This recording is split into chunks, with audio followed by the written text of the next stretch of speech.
People are outraged at this attack and they're shocked by it.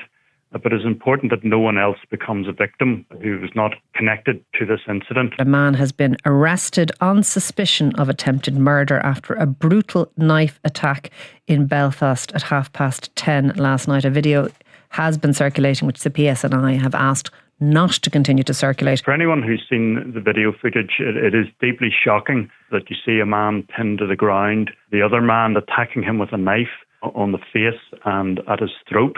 And I have to commend residents who intervened. Yeah, we believe the victim has serious eye and back injuries. And as you say, the suspect was apprehended with, it looks like, a hurl by local residents. Yeah. The latest police information is that they have, obviously, the assailant in custody. He's in his 30s, originally from Sudan. It seems that he flew from Paris to Dublin in 2023 and then came by bus to Belfast, claimed asylum, was granted leave to remain. Certainly, now that he's in custody, we will be calling for on conviction that he must be deported and never allowed to return to the United Kingdom. Beyond the barbaric attack that has obviously taken place last night, some of the concern, of course, centres now around the response to it. Are you concerned about what might kick off later on this evening in Northern Ireland? I am concerned. People absolutely have the right to protest. People are outraged at this attack and they're shocked by it.